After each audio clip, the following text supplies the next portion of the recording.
5, 4, 3, 2, 2, 1. What's up, guys? Welcome back. Welcome back to Ride of Our Lives Radio. I'm Gracie. I'm Abe. And we are in the car once again, going to talk about some fun, interesting things. Today, it's all about Abe and opinions on photography. Well, your opinion. Well, your opinions on photography, because I'm yes. asking you. Yes, but you're the it's your photographer. questions that you My have questions. That's about right. photography. I have them on the phone. I'm a proper interviewer. I'm like, ooh, I have my list. The only thing I'm missing is cue cards. I have a cappuccino. Water. Water. I have gold on my eyes today. I don't know if it's showing up well. Again, thank you so much for tuning in. Yes, thank you for tuning in. We appreciate you more than anything. I forgot a ring. A ring? Okay. A ring. Well, while she's doing that, please let us know what you guys think about these podcasts that have been coming out. We are coming to an end for all these podcasts, so for season one, and we basically need a lot of info from you guys. Yes, it would be helpful to have some feedback. I know that we've, depending on what order we do with this episode, we've done a few episodes we've recorded with people. We've done, obviously, ones with just ourselves. So we're still trying to navigate how to do the whole setup. Yeah, do you want to see more of just me and Gracie? Do you want more of guests? Do you want any fun, special, individual episode? No, I'm kidding. Unless. That'd be kind of fun, too. I can yap. I could, yeah. I could, yeah. So, yeah, just let us know what you guys think. We can obviously keep doing what we're doing and just figure out as we go, but we just need a little feedback. It would be nice to have feedback. Also, it's a great day to film earlier in the day today. I wish we had more times where we filmed during the day. Yeah. When it's dark, it is. I think we'll have more opportunity as it gets a little bit more warmer.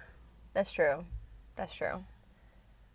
We're filming on a nice day today in the afternoon, so that is nice. We have the light, the natural light. What is a photographer's opinion on natural light like this? I love it. Love. I think I actually prefer natural light over off-camera flash, because for me, I can actually get the true colors out a little bit more, and I have to actually almost study the light a little bit better. So for me, it's like I have to angle the person. Like, I obviously see how the light is going to treat somebody by either looking at my hand or looking at someone's face or anything like that. I realize I never said this is Gracie's audio. It's fine. This is Gracie's audio. Since everything is synced up, like That didn't it need would to just happen. it didn't need to do it. Never mind. You were saying. We're improving. We're improving. We are improving. This podcast. You were saying. Continue on. You like real light better than. Is that what it's called that you and Alex were talking about? Off-camera flash? Yes. It just means like fabricated light? Yes. So okay. it's almost like off-camera flash is like anything that you see on top of a person's camera, like the actual flash, or the flashes that you see on the side. The boxes. Or anything like that. And then, they all come in different shapes and sizes that we can form it to the way that we want. Oh, okay. Yeah. Okay. So, yes, you do need, like, studio photography. Studio photography has to do a lot with off-camera flash, which is fantastic because you need to know the different types of equipment to get the light shape that you want, which requires a lot of skill and not a lot of knowledge to basically execute what you want. And I feel like for natural photography, it's a lot easier to get into, but you still need to do a lot of studying of like the time of day, the almost like how it hits certain people, and like just almost like, the concept of golden hour, maybe blue hour, and just sunrise and sunset. Like, those give off almost the same thing, but at different points of time, obviously. So it's kind of just like you have two opportunities for golden hour, and you have two opportunities for blue hour. So it's kind of just like, oh, okay, when do you want to do it for the day? Or also, like location, sometimes you want the golden hour to be on the east side, but the locations is like almost on like a different type. It has different types of lighting for east and west. Okay. So for me, I think natural lighting is really cool to shoot with because I don't know if you've seen some people, like you saw me just look at my hand earlier. If you look at your hand, you can see and just turn it and be like, hey, look, you see how the light can be shaped with how it goes. So, like for Yeah. here, it's like a lot it's a lot more clear, but as I turn my hand, it gets a little bit darker and darker, darker, darker. That makes sense. That's how I have to think of it, and that's how I model it when I draw and I sketch. You know, depending on where your face is, or what you. I draw my hand a lot when I'm drawing. Actually, I draw my hand drawing a lot, and depending on where the light is, yeah, it definitely like just moving it a little bit changes the light. Is it harder to shoot? So I would think. I mean, a lot of this does make sense when you work in a controlled setting where you can control everything, the light, the warmth, the angle, like in a studio space. It's good to have all that knowledge with how to make the light appear, you know, coming from this angle, how to make the color look this way, how to like you can affect the whole photo. Is it harder though to work in a non-controlled space, like when you're outside? Because I would think that when you work with real lighting, you have purely just what's already available to you, and you have to like. So there's a maneuver. concept actually where especially for people who are doing like street photography or when you're doing a wedding, you really don't have an option, or when you're doing an event outside, you don't really have an option to just choose the time of day. But when you're doing like street photography or photo shoots that you can control, like when the time of day that you can shoot it, it's more of just like there's a concept of you have to chase the light. So chasing the light for golden hour, or chasing the light on how one location it has a really good time, like let's just say a 20-minute window where it was like it gives off a really cool shadow for it, or like let's just say a great example. You know how in Chicago around the solstice you have the sun line up perfectly between the so buildings. Yeah. It's like almost like that. It's just like you have to time everything. You have to chase the light, and So it's harder within time restraints. it's I wouldn't say it's harder. I think it's a more you get more creative when you have to chase the light. You know, Okay. Yeah. Yeah. because you obviously are getting different aesthetics for each time of day and or the time where the light is. So Yeah. I think it's a lot more fun for sure if you are chasing light rather than just like being placed in a situation where you just have to work with what you got. Yeah. That makes sense. That makes sense. But still, I mean, I'm always impressed with the knowledge that photographers have when, you know, they adjust one light, they add it up a little bit more, they move it angled more this way, you know. You can change like the warmth, the temperature, that's the word. Yeah. Yeah, I'm always so impressed with that. Like that's a lot to know. Yeah, it's kind of just like for off-camera flash, you have to be very intentional with everything because each little movement, it's almost just like it changes so much. Like think about The nuances. it's more of just like think about like the off-camera flash as like you have like multiple different suns, and you're kind of restricting the sun to be hitting at a certain angle or anything like that. So for us, it's kind of just like, okay, could we, when we're shooting outside and it's an off-camera flash, can we overpower the sun? Most likely not. So how we overpower it is we have to put you in the shade and then put our off-camera flash over it, and then we can get a really nice, beautiful picture. Does that have to do with? Well, I've been told before that photographers love a gray day. Yes, beautiful gray days, like cloudy days, are beautiful because I kind of think of it like this. Obviously, you have the off-camera flash, but think about the clouds as the softbox. Or you know that little Oh, white yeah, box that they yeah, have in front of the flash? yeah. Whether it be a dome, whether it be like an actual big dome on Right, the right. flash, that is considered in like real world terms like the clouds. And that's how you get like this soft shadow like how we have right now. Like Less harsh lines. there's the less harsh lines all over Mm. someone's face or anything like that, and you just get a beautiful texture for everything. Oh, wow. So I for didn't know me, that. I love cloudy days, even though a lot of people don't because it's just like It's a cloudy day. it's a cloudy day, you know. No one Okay, really yeah. like enjoys those, but it's beautiful to take with because it doesn't matter where you are in like the city, in the nature, anything like that, you will get a great picture because there's no harsh lines The anywhere. lighting's more even. Hmm. Interesting. Okay, now I know why. Because I've heard that before, but I always thought to myself, I mean, it makes sense to me why pictures where it's like, oh, there's like direct sunlight hitting us that would make things harsher in like trying to angle the subject to, make it appear more flattering because it's a very harsh, bright sun. So I guess it makes sense to me on a gray day. Why that wouldn't be as much of a struggle. But then on a day like this where it's like it's sunny but it's not directly, Yeah, that's my preferred day. But this is good to know. yeah, yeah. That's photography wise, that makes a lot of sense. Yeah, you mentioned like direct sun for like sunny days and stuff like that. For direct sunny days, it's you can either do I would say my preferred things would be two things, whether it be silhouettes with the sun, you can play around with that, and or like how I said earlier, which was just put them in the shade and then do an off-camera flash, almost like full power because you want to preserve like the either the colors or the details in the background, and then you will get like really nice even lighting throughout the whole entire picture or Good to detailed know. for everything, and it is just a lot. It gets you a really beautiful result. Okay.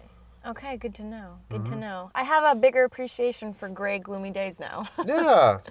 That makes a lot of sense. That makes a lot of sense. Okay. Within the questions that I have a few. Okay. Okay. Let's start off in the hot seat. What is a hot take?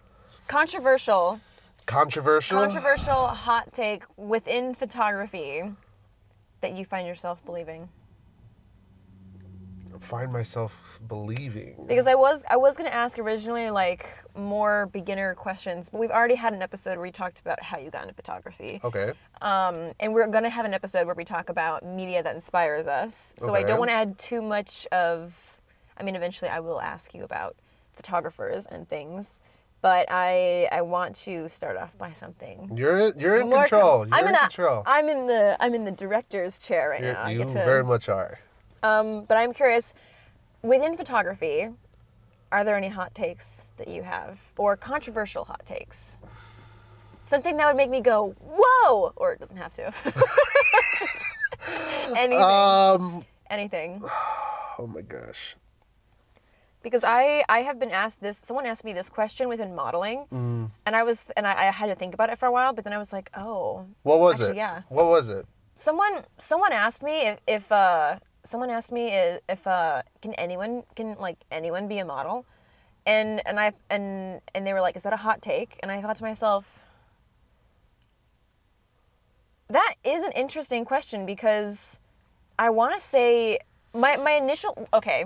Okay. The person originally said that not everyone can be a model, and I said, whoa, why do you say that? And they were like, well, isn't that true? Like, what is your hot take? Can anyone be a model? And I said, I think anyone who likes taking photos can be a model. If you don't like taking pictures, that's what modeling is, right? That's what I think of it as, like being in front of a camera. But the idea of like that you have to look a certain way, or that you have to act a certain way, or that you have to pose a certain way, no. I think you can learn everything. Yeah. I think anyone who it can be comfortable, like being in front of a camera, can be a model. I think anybody can become a model for sure. I don't think everybody can be a model. I think it has to go, like, if you're putting time and effort, of course you can become a model or at least be a model. But I don't think everybody can be a model. So it's just like if you're not, Because not everyone has the comfortability. yeah, That's what I see. or And which is totally fine. or not even the comfortability, but like like how we've been saying like before, which was have the constructive criticism to keep learning and to keep And the thick skin. and within thick it. skin Yeah. to just improve and stuff Right. like that. Right. To your question, Yeah. I think What is your hot take? I have two. Okay. I think if you are a great photographer, it doesn't matter the camera that you have in your hand. And the okay. I'm curious. Keep going. Keep going. I'm so curious. So there's a lot of hot takes with that because it kind of just I wanted. there's a lot of hot takes with that because it kind of just depends on, for me, I believe that because it doesn't matter if you have an iPhone, it doesn't matter if you have a disposable camera, it doesn't matter if you have a $1,000 camera. You should be able to just shoot the style that you want or the style that you can. Like, you should be able to figure it out because by the end of the day, they're all technically the same. The concept doesn't change for any of it. All you really need to know is just like, okay, how do I take a picture? How do I hit record? How do I do this for each individual camera? And then you can make something amazing just by that. So the concept of like, oh, I don't have a $5,000 camera, so I'm not a professional photographer. Ooh, excuse me.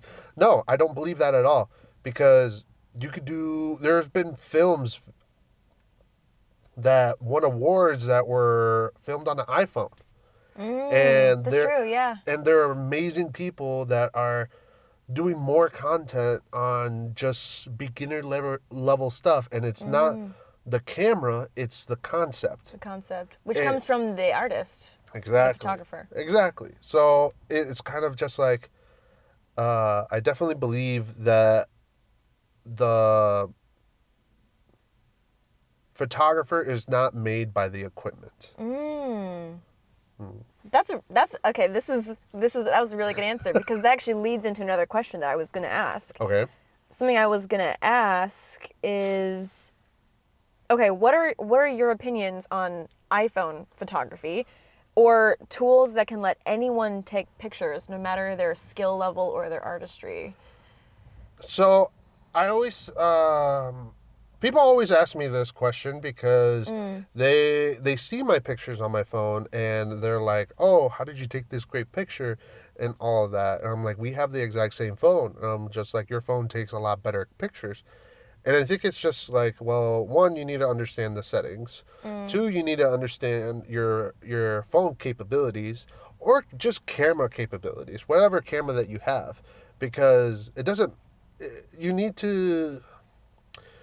There was a great quote from a movie that I really love, which was from Ford versus Ferrari, and He loves that movie. and it's kind of just like the quote goes, if you're gonna push a machine to its limit, you have to know where the limit is, so that you can push it or just know where it is. So for how I take that quote is for any type of camera. Like, every camera has its capability of just like pros and cons or cause and effect for anything. So I try to push the limit of the camera just so that I at least know the consequences for everything. And then as soon as I know that, then I figure out like, okay, around this range I'm comfortable and the camera's okay and I can bring it back and post or anything like that. Okay. And the same thing goes for iPhone. If you zoom in your iPhone all the way in, you start getting a little grains and stuff like that. Right. So why does that happen? Like, are you asking yourself why or anything like that? So why you start seeing the little pixels or a grain or whatever Right. is because that's a digital zoom. it's not an actual physical zoom between Oh. like anything. So like for a regular lens, when you go like this, when you zoom out, Yeah. the lens actually extends out. Right. So for a camera, for an iPhone, there's no extender or anything like that. It just switches from one lens to the other. Okay. Okay. That Or makes sense. or it will just digitally zoom it in.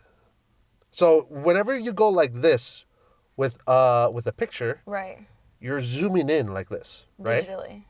Zooming in digitally. Yeah. From a photo that's already been captured with the amount of pixels that you see. Exactly. That's why when you zoom in, those pixels just get bigger. Yeah, you're not actually doing anything to the picture. So what I always recommend for people who are taking pictures on the iPhone is you see like let's just say 1x, 3x, 5x Right. or 0.5. Okay. So I always tell people just use those 4 options or 3 options Not or 2 in options. between. Not in between, because if you use what's in between, then you are you're not using it to the capability that it's meant to be at.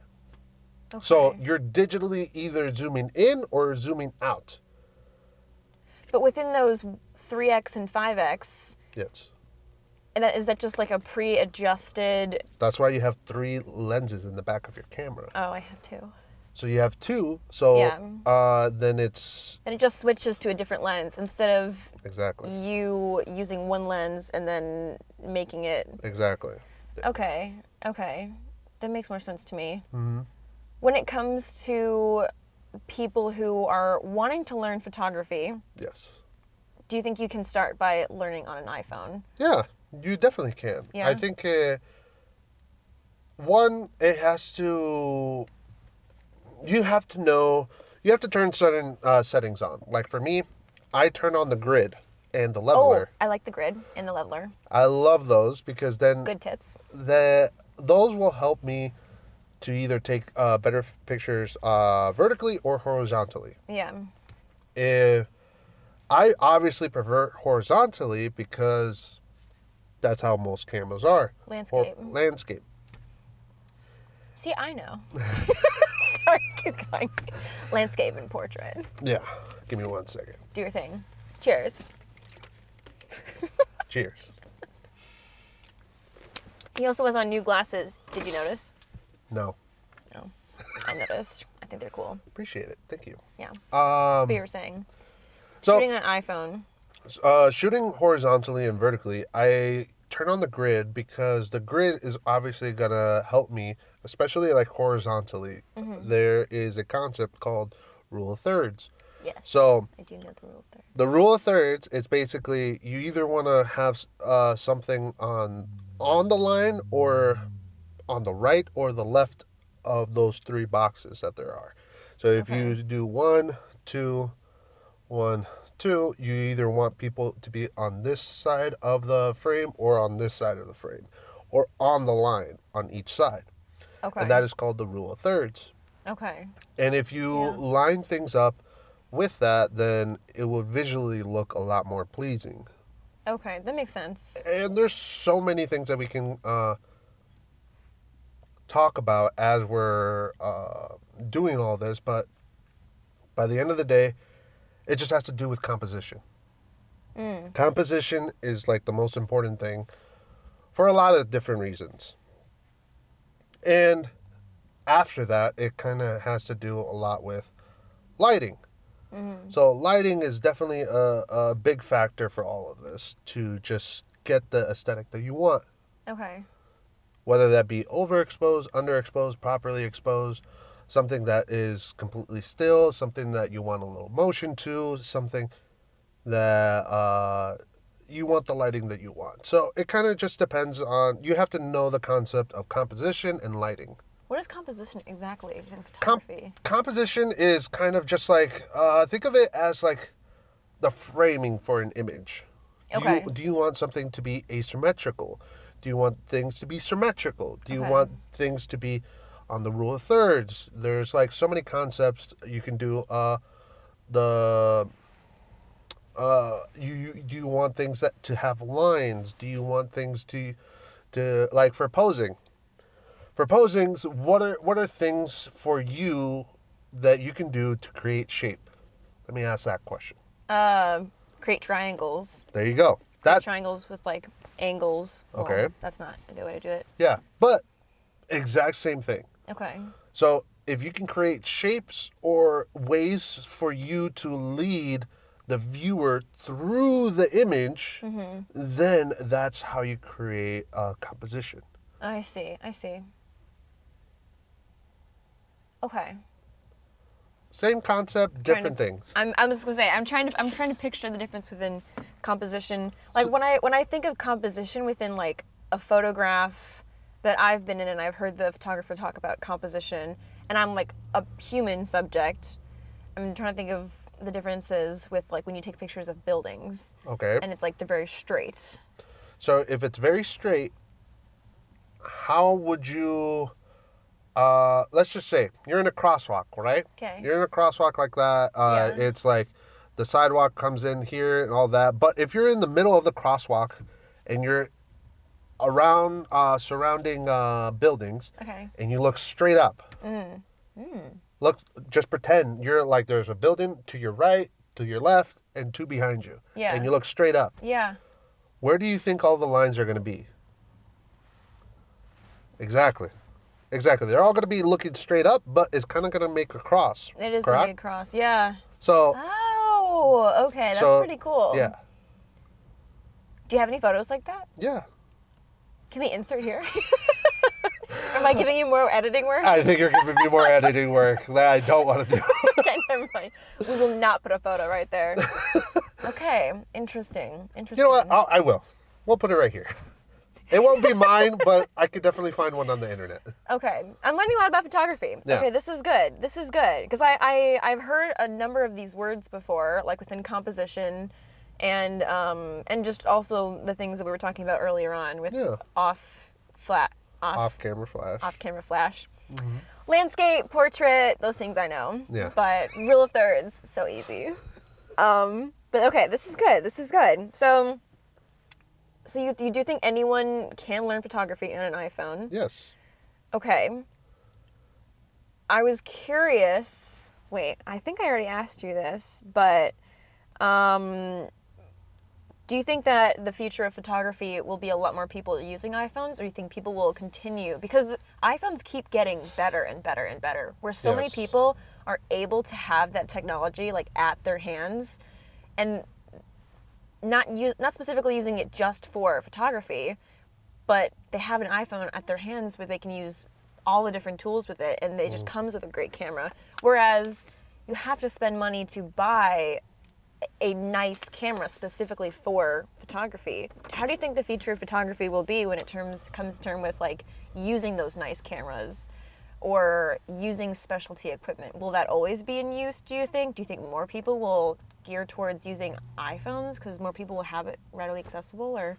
I think iPhones are always going to be something where everybody feels comfortable with, Okay. for the reason that like everything is already done for you. Like think about it like this: iPhone, what do you have to do to take a picture? Press the button. Exactly.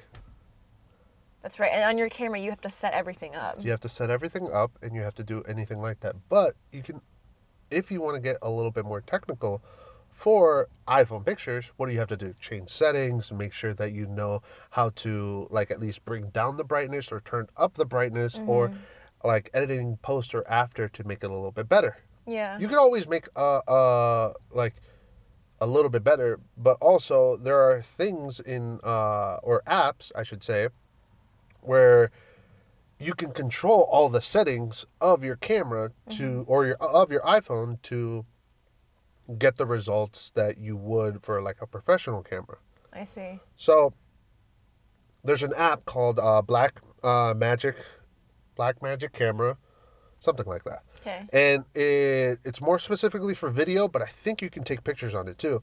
And it's mostly for so that you can control your aperture, you control your your shutter speed, you control your ISO, and All digitally. all digitally. Okay. And because you don't really have that option when you go to the camera app on your iPhone, Right. you don't really have that option. You have like, okay, some presets, Few whether that be options. like a timer or like a 3 seconds or like a long exposure, anything like that. Yeah. So you have those options, but even then, it's limited to the app or the capability of the iPhone. Okay. So, Magic, you can control all those settings manually Oh, and wow. actually just do everything the way that it should be. That's pretty cool. You get to Yeah. learn that on your phone if you don't Yeah. have a camera. Yeah. That's really interesting. So, you could definitely, but obviously with every camera, it has its pros and cons or cause and effect. So, I think the iPhone is never going to replace a video camera or a actual professional camera. I don't think it Okay. will ever get there. But you do have the ability to upload a lot faster. Or you do Okay. have the ability to just get results instantly, like uploaded to wherever it may be. So there are many benefits to iPhone and there are many benefits to a professional camera. It's just you have Right. to know what are you sacrificing or what are you taking away. Okay. So I kind of, and it's the same thing with learning about light. You know, like, are you sacrificing your shutter speed, or your ISO or your aperture? Like, what are you actually like gaining from each scenario? So I think you're kind of getting the same results for whatever picture you're taking. It kind of just depends on how you're executing it. I see. Okay. Perhaps you already answered this. Okay. And I don't know if this is a touchy No. Okay. question. Okay. And maybe it's not a touchy question. Do you think photography as an art form you do see a future photography Okay. as an art form? Yes. Is that correct? Expand.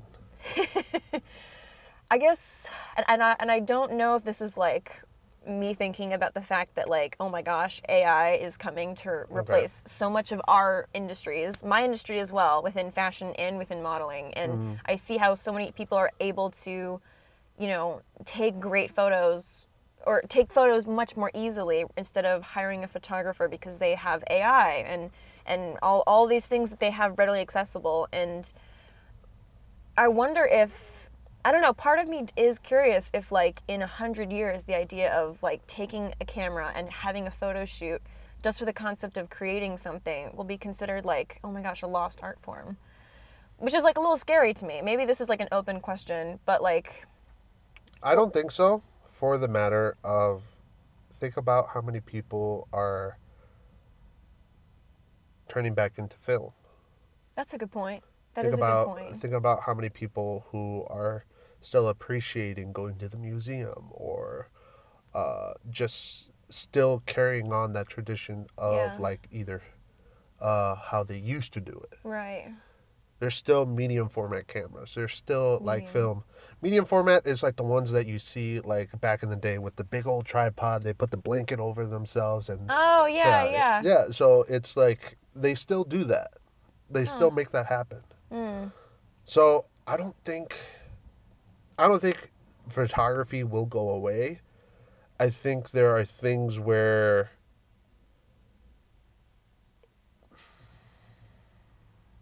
I think there are things that will replace many different photographers. It's definitely just the level of being considered a professional photographer.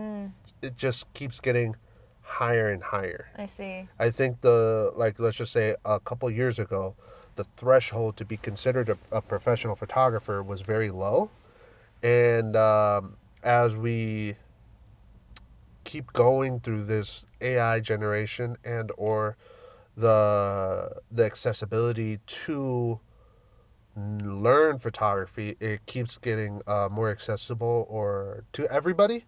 That like, oh, more people can just be at the same level as you, which is completely fine. I welcome it more than anybody, but I think we have to. The bar is being raised more to stand out from everybody else. I see. And that I mean, that makes sense to me. And it all has to do with like the concept.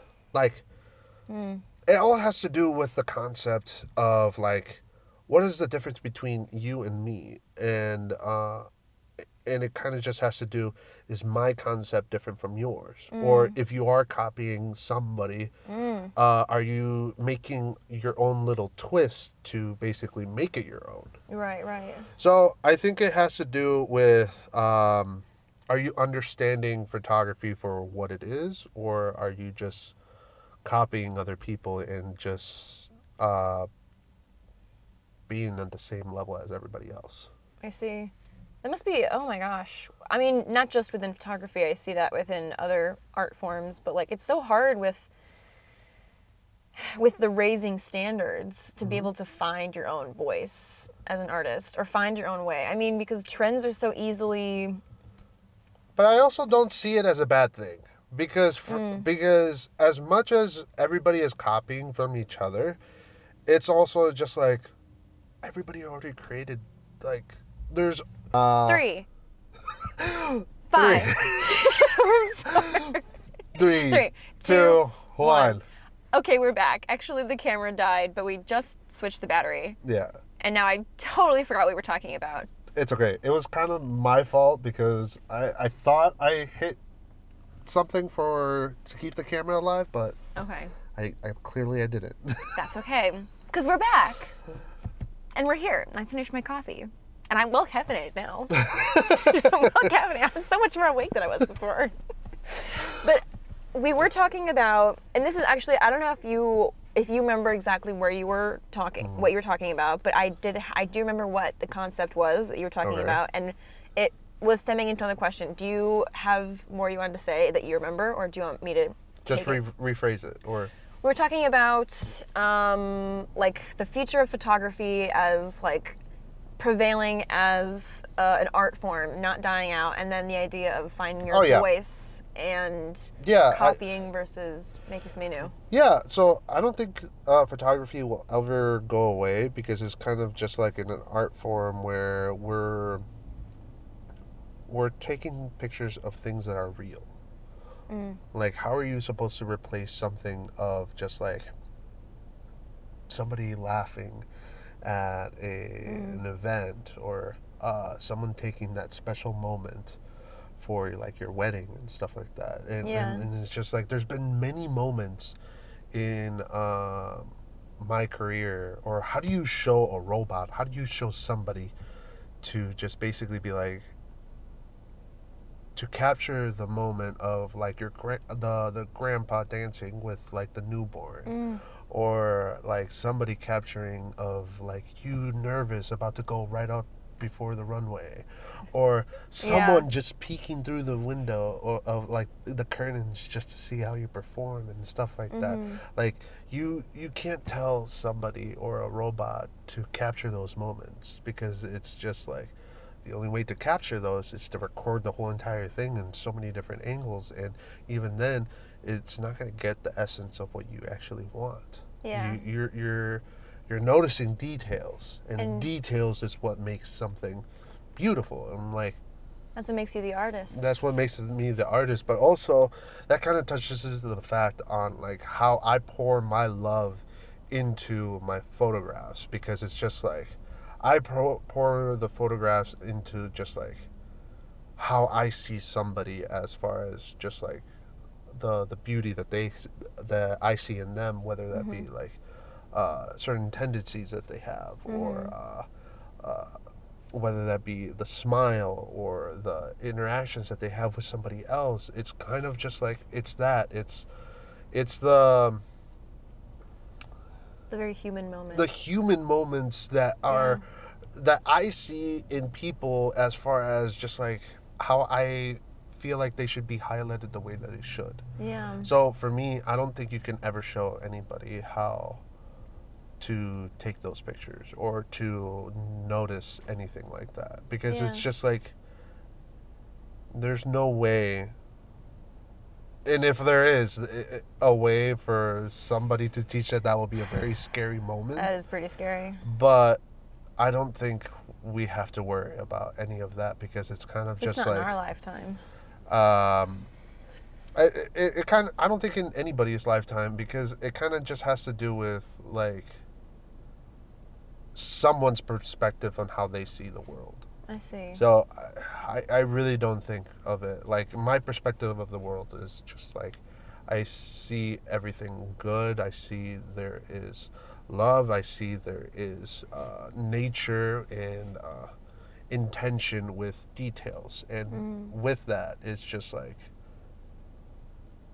how do you learn that? How do you capture that? How do you put that into a story?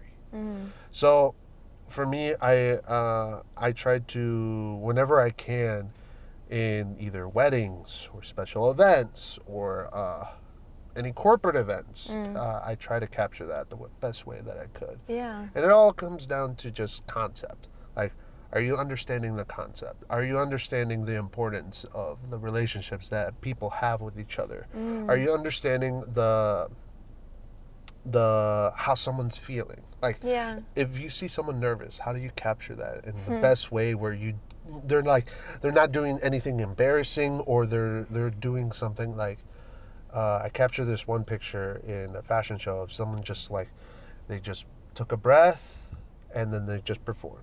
But it was backstage, and it was just like, it was a very cool experience to see that, because it was just like, I've never been backstage before to photograph how it is. There's people dancing. There's people like nervous. There was people yelling. There was people just like excited to just like either pose or just to get on the stage or whatever that may be. So much human.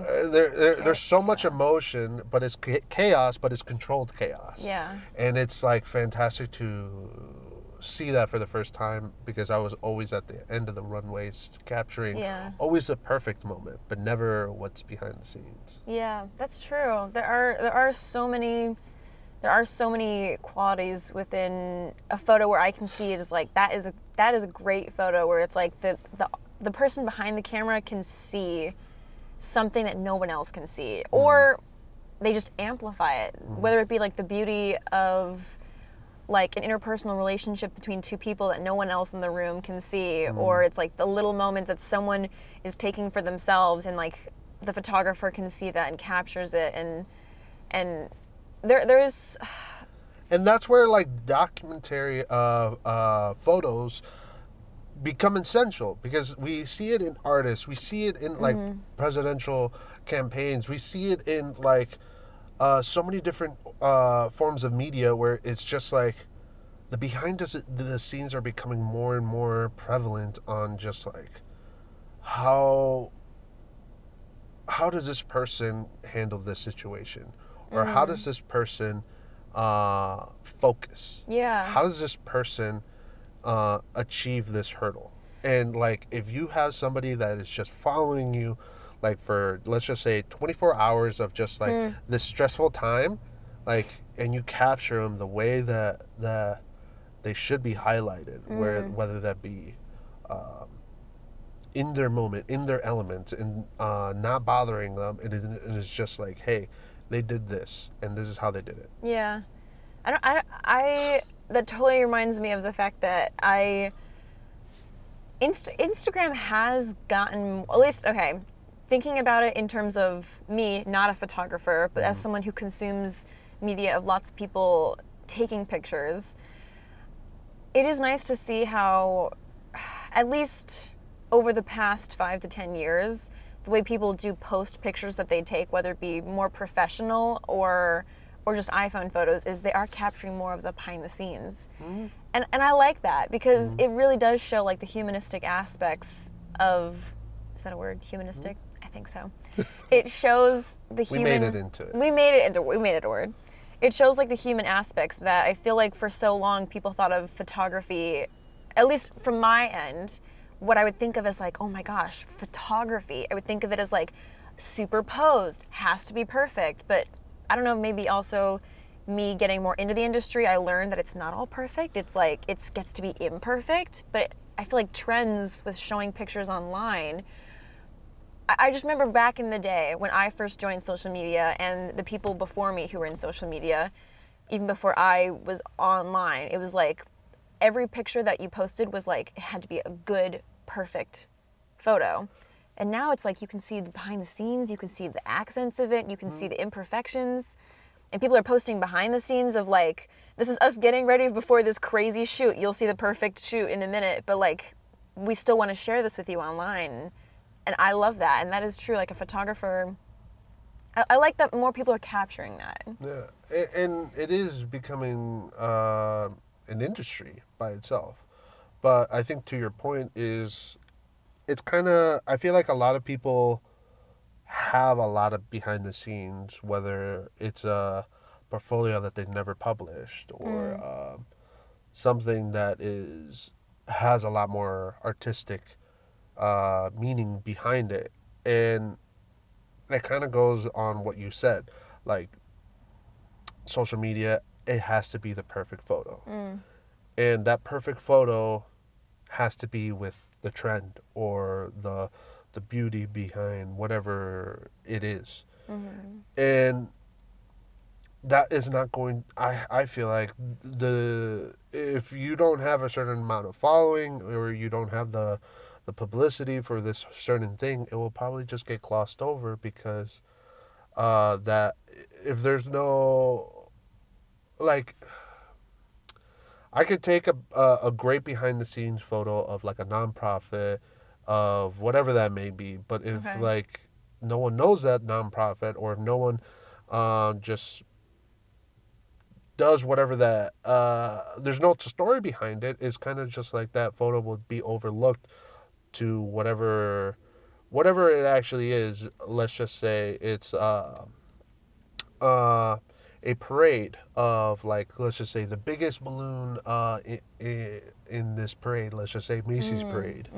And it's kind of just like it kind of has to go with uh, what people want to see and what like the what we actually want to create. So I it's kind of like an interesting topic of just like gallery photography versus like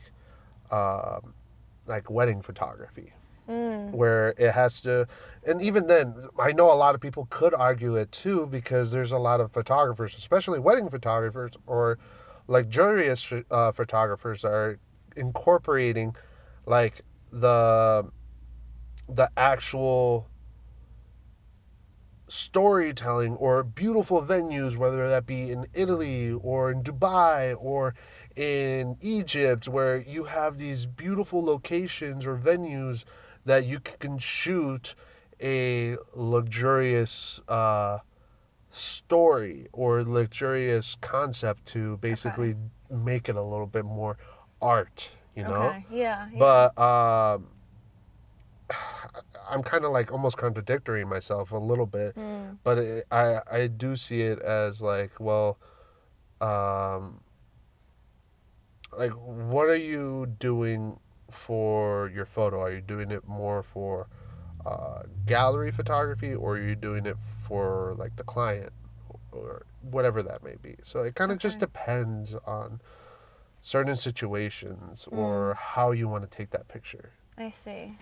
So I don't know if that made sense. Yeah, I mean, it made sense. It made sense to me, and with also just the more I get to know you as a photographer, this all makes sense to me within your vision of how you see this as an art form and how you see it as more interpersonal as a human experience. Well, yeah, it's kind of just like has to do with like the stuff that I have done. Like I have done photos for, like, let's just say capturing an event or anything like that. I get the standard like step and repeats.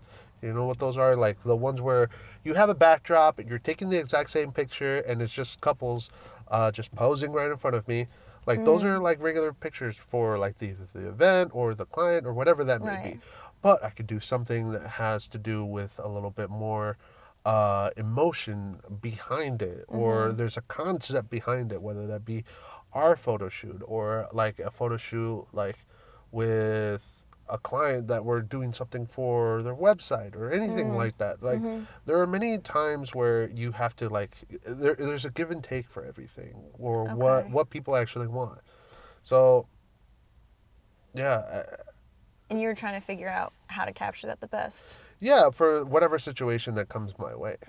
So it's just like, hey, look, I could have a wedding one day, but I could also do a runway the other day, or I could have a photo shoot for a designer the other day. They all have different concepts, Right. and they're all going to be amazing pictures, but one is going to be like, hey, a flat photo, or one is going to be a more storytelling photo, and the other one is more like marketing based photo. So I it kind see. of just depends on whatever situation you're given and if you can execute it the way that you need to. Okay. You said concept. Yes. And that reminded me of a question that I was thinking of asking you Okay. as soon as we got the camera back on. But I'm glad you were able to finish. I'm glad we were able to finish the thought that we were interrupted with. Hi, camera. When the camera died, because I was interested in this topic with you, with what you think about the future of photography. When it comes to concept, and whether it be learning photography or with like a new camera or an iPhone camera, how do you find, or what are your opinions on finding how to find your voice when there are ways to learn photography that people can easily copy? How do you find the balance between copying and like inspiration? I'm curious. I think it's the lesson where I try to teach every student of mine, which is you got to learn all the aspects of photography before you learn how to break them. Okay. So it's kind of just like the same thing as modeling. Like, is there a certain type of things that every model should know before you learn how to break the rules and be like, hey, look, let's just say you got to learn how to make triangles with your body. Okay, I mastered that. Now, does that mean that you always have to make triangles with your body? No, you can break the rules and just like do whatever you want. Right, right. So it's kind of the same concept. You have to know all the different concepts as far as like a perfect example, all the compositions that they are for photography before you learn how to break them. Or you don't even have to know all the concepts of photography. It's more of just like as long as you know what you like or dislike, it's kind of just like as long as you know them, then you can start breaking the rules of whatever you want to find your voice or niche or whatever that may be. How do you, as someone who you're not new to photography, but you want to act on new ideas, but you see ideas that inspire you, how do you personally find a balance between taking an idea that you see and you're like, oh, that is cool, but I don't want to recreate the exact same thing? How do you find that balance of like taking an inspiration that you see but not copying it? Because I imagine that's hard. I mean, that's hard within fashion. Within fashion, it's hard for designers to, see something that they want to make, and it's hard to make it not exactly the same thing if someone has a good idea. Like there's copyright laws within fashion are a whole different thing, how ideas can be copied versus inspired. But when you're a photographer, like how do you do that personally? Like when you see something another photographer does and you think, that is really cool, I've never tried that.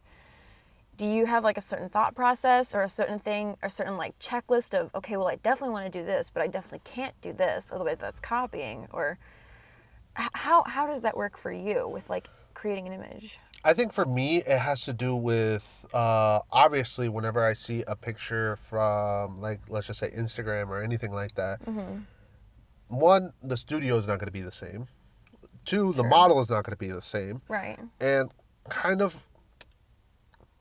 like for me, I see it as I'm not going to use the same like either lens or composition. Well, I might use the same composition.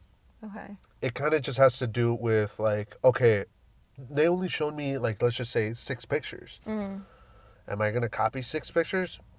Maybe, but also I can also do more than those. What they already showed me, like I can do a low angle, a high angle, or like a tight picture, a wide picture. It's kind of just like, from what they showed me, what is something I can add onto it, Oh. or what is something that they didn't do that I could have done. Ah, So okay. it's kind of just like, what can you add on or take away, or just figure out how, even let's just say you both had the same idea of doing, like, let's just say you both copied a medium shot, which is like thigh up, right? Okay. But he didn't post like a wide picture, but you posted the wide picture. So even though he might have that wide picture, you posted it, so it's like different, because it's just like, oh, you didn't post it, so I'm like, I did, and it's, You get to post a different perspective yeah, of the different shoot. perspective of the shoot. I see. Okay. So it kind of just depends on, like, what is something that you can add on to that photo shoot, and that is kind of like the twist between whatever that may be. Okay. Okay. I It's almost like this. You take a million pictures in front of the. think I accidentally turned on your phone. Oh, no worries. No, I Sorry. think I did. It's okay. I think A it's. million pictures on your phone. I think you can obviously just a million pictures in front of the Eiffel Tower. Like, what is going to be like something different? That's true. That's a good from example. from somebody else. How do you make that different? You're gonna have a different model, different designer, different makeup artist, different whatever that may be.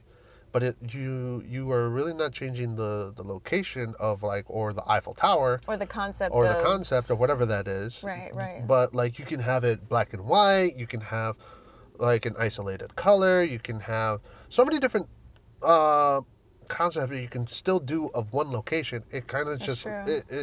it's always going to be a little bit different, A little because bit different. the time of day is going to be different. The scene is going to be different. There's so many different things that you can do to make that photo different. Make it your unique photo. Yeah. Yeah. That's also what I love about researching photo shoot ideas beforehand with like Pinterest, is that you can take different photos, like lots of different photos, and pick specific things from all of them and say, like, okay, this is what I want our concept to be, like what we were just doing recently, taking specific photos of different models doing specific things, or different light aspects, different color aspects, and then creating something new with all of it. And Exactly. It's not copying necessarily. I don't know. I guess there is an idea that people have talked about where there is no such thing as an original idea if all of our ideas come from each other. Exactly. But I mean, the idea of Art creating inspires art. art does inspire does inspire art.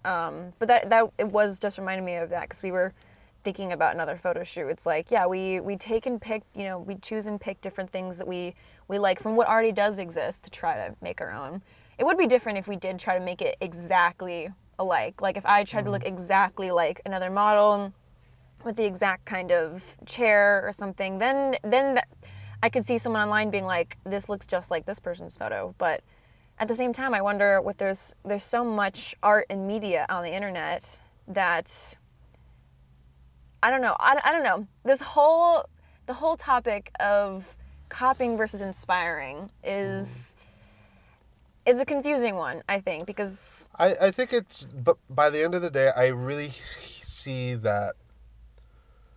Hold on. By the end of the day, I really see that you should really add on your own touch to whatever photo, whatever concept, whatever achievement that you want to do to the photo shoot or to the concept.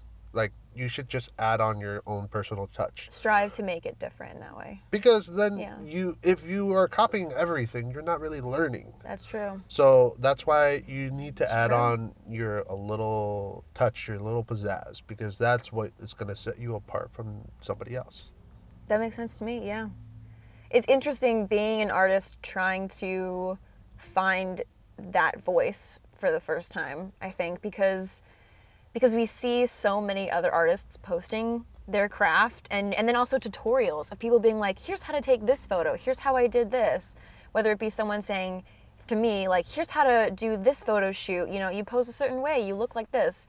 Or I will see photographers talking about, this is how you take this kind of photo, do exactly these steps.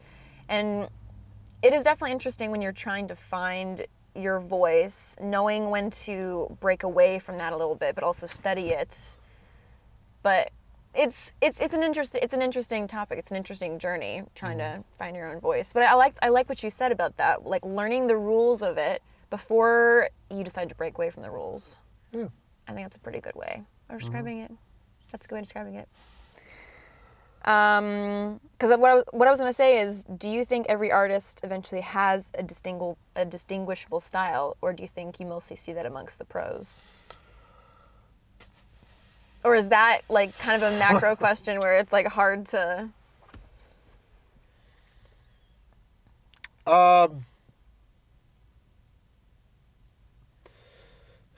Or, morbid thought, there's so much art in the world, nobody's special.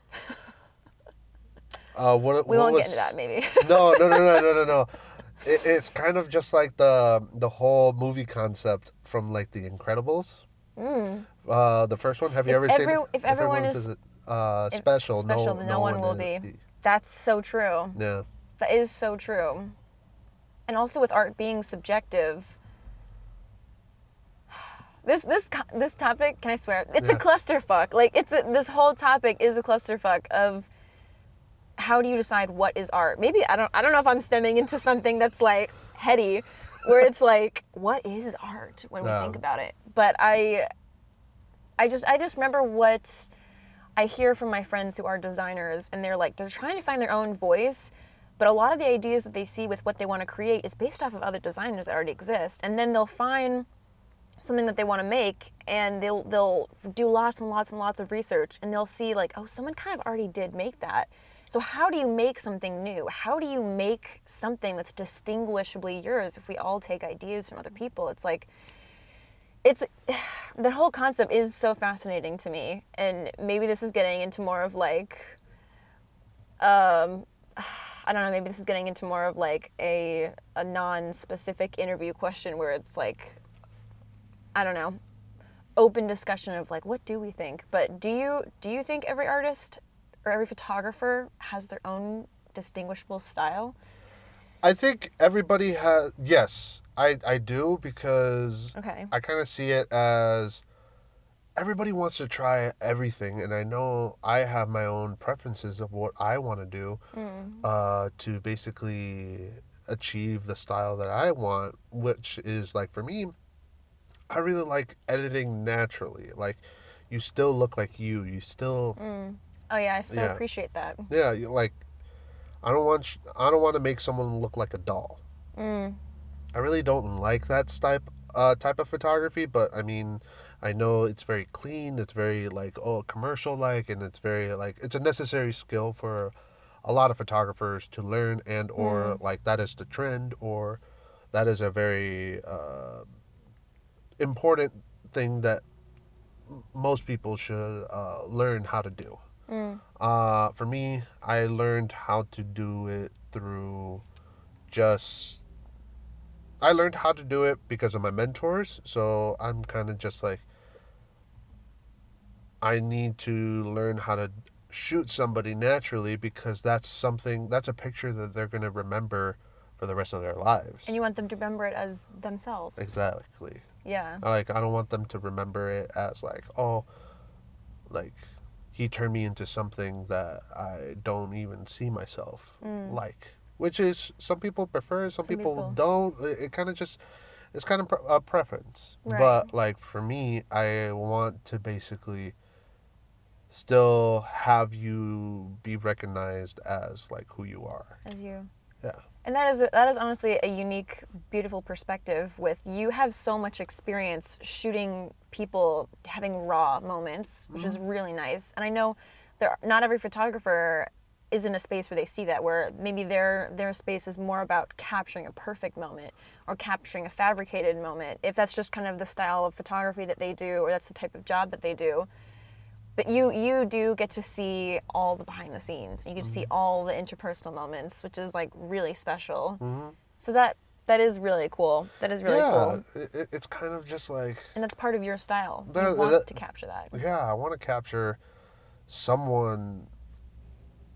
It's kind of just like when I'm at a wedding. I love weddings so much, and it's kind of just like it has to be like the mom tying up her daughter stress, and is just telling her like, hey, how special you are, or how happy I am for your day. And it's just like they're tying the dress, and they're just telling them when like a story when they were little, just basically saying like, hey, I remember when uh, I took you to school every day, and it was just like put in your backpack, and it was just like uh, the the thing that you always say to me was just like que tengas buen día, que Dios que te bendiga, y what that means is have a wonderful day, may God bless you, and you would just go off and do your thing. And it's kind of just like those are the days that I miss, because uh, when you came back, you gave me a big hug, and it's just like you hear those stories, you hear those memories that people cherish, and you're capturing the moment of just like, hey, this person, the relationship between the mother and the daughter is very special to a lot of people, and you capture it of just like, hey, they hugged for a very long time, or they uh, one person forgets about that memory and the other one remembers it because that was something that they cherished a lot. So it's just like those those things, those details. Again, you have to notice it. You have to just like take it when you see it, and it's kind of just like those are the things that will make somebody um, remember that moment a lot more, because it's just like that is the money shot, you know. I like the way you said that. Yeah. When you do capture these events, I take it you're mostly not saying anything, capturing things. No, that like think about it. I've It's never had a wedding, so I don't know what it's like to have a photographer following me all day. Is it pretty much you're in the background? well, it kind of just Or- depends, because like there are moments when I have to be in the background, and it's just very observant with so many different things, so many different it's a lot about like you have to catch up things by just looking. Okay. And I think that's why you have to be very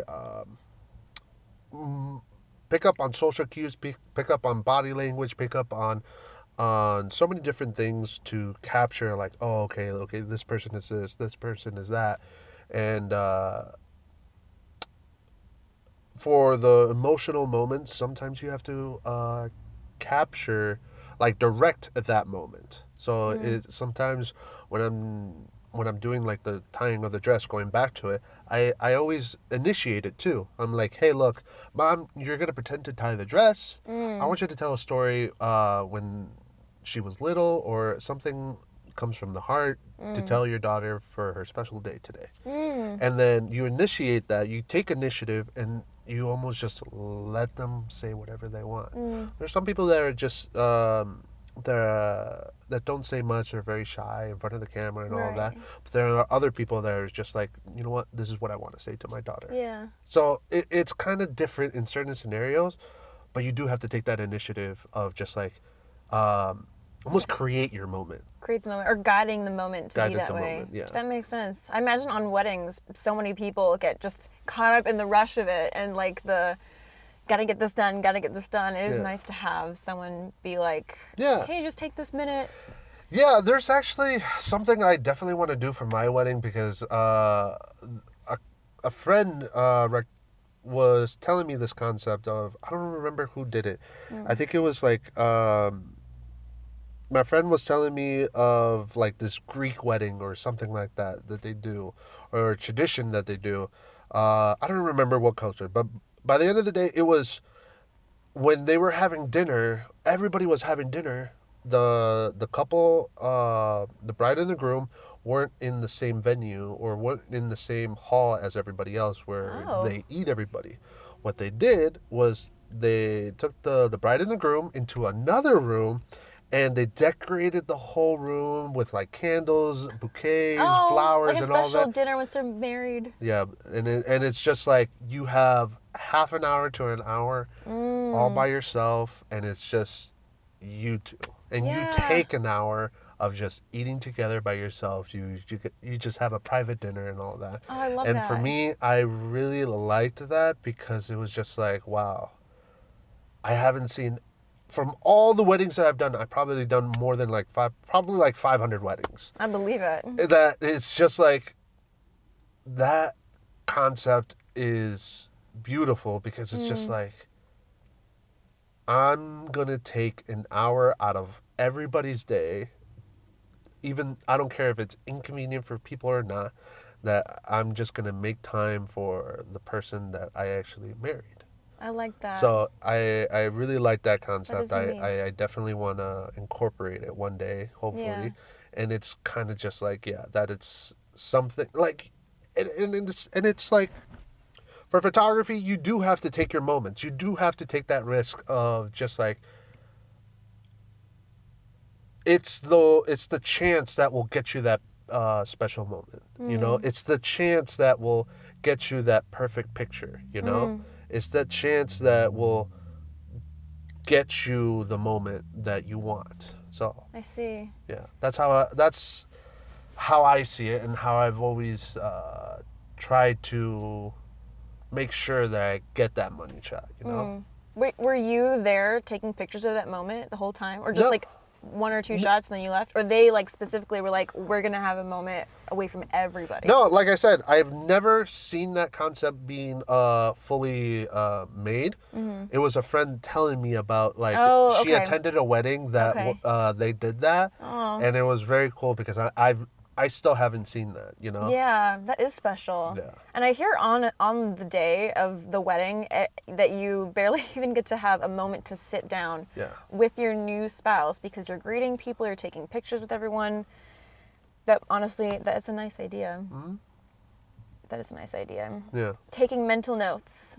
Taking mental notes. I have friends who are getting married now, so I There you can go. say something like that. It's an idea. Yeah. This totally reminded me of another question that I didn't even have on here, but it totally reminded me. Oh yeah, how are we doing on time, by the way? Let's wrap it up. Dang. Okay. Okay, should I do one question or two? However you want, Okay, but let's wrap it up. industry leaders. Industry leaders. Industry leaders. I know that we have another episode that we're going to do with media that inspires us, but I guess since Okay. this is specifically photography, Okay. I would love for you to be able to take this moment to share the industry leaders that you think are paving the way, or the ones that really do inspire you, or the ones that pushed you from the beginning, like photography specific. Okay. Not that I'll know any of them. Well, I know Annie Leibovitz. Okay. That's a name I know. But we have written down some of the names, and I don't know some of these. But Yeah. I would love for you to just get a moment to, express your passion and your excitement with these people, if you want. I think it has to do with some of the people that I have on that list. Okay. Is kind of has to do with the people that either I want to be in that same industry as them, Okay. or it's like they have really cool, consistent concepts or consistent ways of how they take pictures that is just very inspiring to just to always learn from. Like I'm always in the mindset of like there's this Formula One photographer that is on that's there. who's on there, yeah. Yeah. I think his name is Jamie Price, and I went to one Good of his seminars, and I actually asked him a question like, "Hey, I know you do a lot of Formula One, but is there any other industry?" You could ask him? Yeah, it was in the seminar, so I just typed it out. Oh, yeah. But like Still. he answered the question as far the question was, is there any other industry that you get inspiration from? And he was just like, he gets a lot of inspiration from like bike races. Oh, okay. So yeah, like yeah. there's a lot of cool photographers that take pictures of marathons of like bike races. Yeah. And it's really refreshing to see that there are other photographers out there that take inspiration from like motorsports or from weddings or from portraiture from let's just say Annie Leibovitz.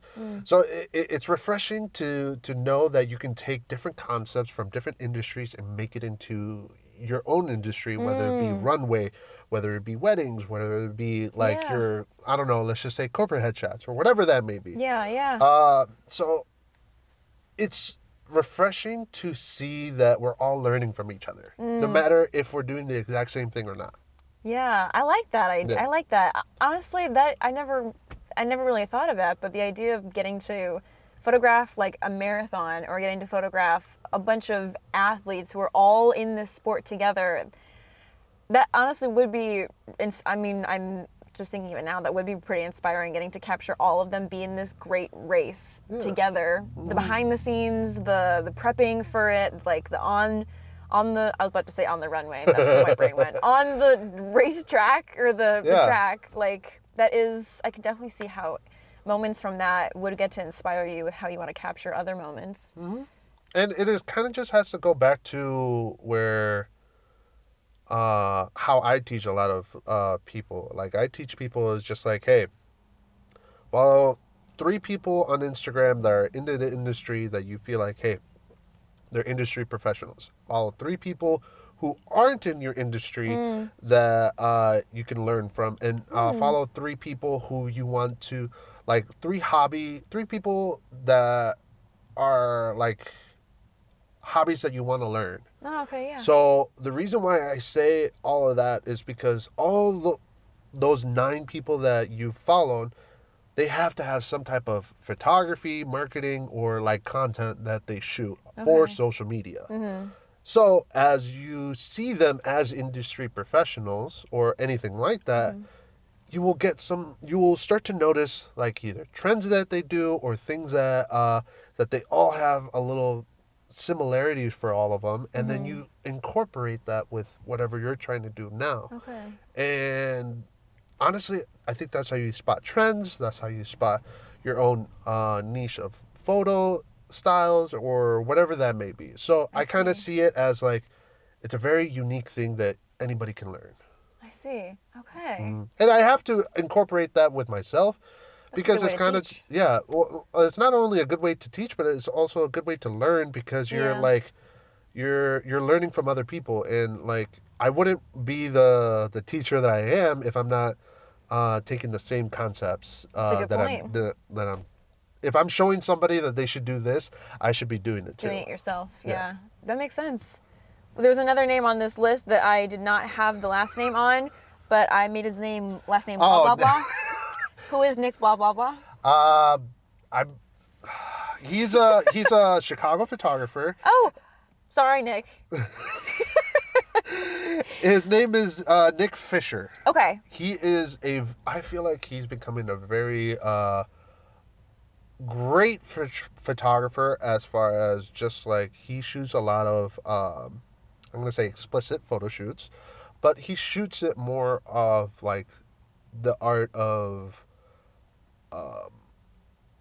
he understands concept very well, whether that be like, oh, he worries about like lighting and how it reflects on the body, or he worries about like lines or certain aesthetics and stuff like that. So he shoots people more of an art form rather than like what it is, which is Okay. very refreshing to see because it's just like, wow, how can I incorporate that with like the fashion photo shoots? Because he worries about like details, he worries about wide pictures, lighting, he worries about like aesthetic and stuff like that. So he does an amazing job of just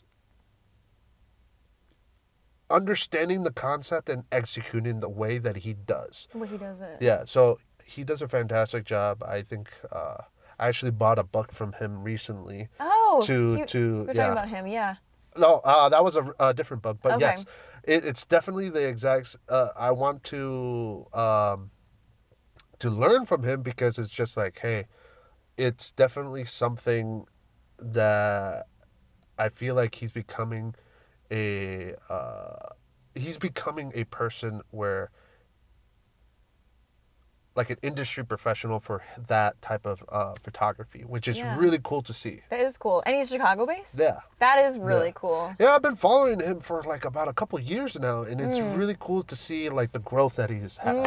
Yeah. Because I met him. Oh, nice. I met him because he let me into a studio in Chinatown. I don't remember what it was, but it was just like he was the one that just lets people in, and then after that comes back after the time is up, and then he closes up.